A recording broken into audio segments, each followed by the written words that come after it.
Praise the lord. సహోదరుడు భక్సింగ్ గారి అనుభవములు దేవుడు తనకు బయలుపరిచిన దైవ మర్మములు. మాకు కాదు యెహోవా, మాకు కాదు, నీ కృపా సత్యములను బట్టి నీ నామమునకే మహిమ కలుగును గాక.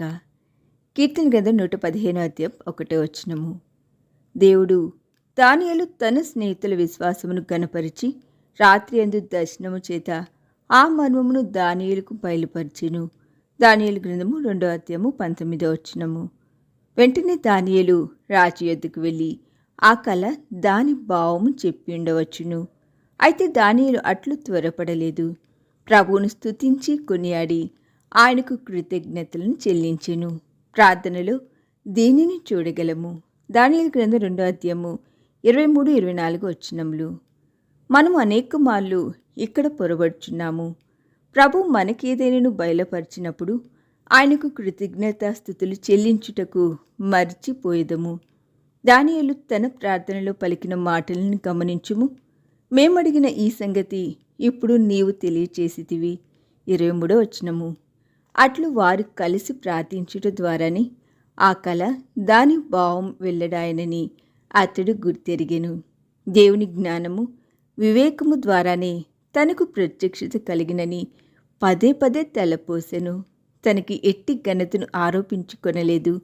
రాజు సముఖములో సహా దానియేలు ఘనతను కోరలేదు. ఇతర మనుషుల కంటే నాకు విశేష జ్ఞానం ఉండుట వలన ఈ మర్మము నాకు బయలుపరచబడలేదు అని స్పష్టముగా చెప్పెను. 30. రాజు, నేను చూచిన కలను దాని భావము తెలియచెప్పుట నీకు శక్యమా అని దానియేలును అడగగా అతడు ఇట్లు ప్రత్యుత్తరమిచ్చెను. మర్మములను బయలుపరచు దేవుడు పరలోకమందున్నాడు. 26-29.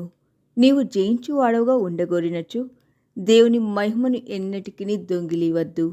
అపోస్తలుడైన పౌలు నేనేమైనానో అది దేవుని కృపయే అని చెప్పెను. దేవుని కృప ద్వారానే తాను సమస్తమును చేయగలిగినని అనేక మారులు పలికెను. ఏ బోధకుడైనను ఉపదేశకుడైనను దైవజనుడైనను తనకు తానే హెచ్చించుకునినను లేక ఏ వ్యక్తినైనను హెచ్చించినను అందులో ఏదో తప్పిదము కలదని మనము తెలుసుకొని జాగ్రత్త పడవలెను.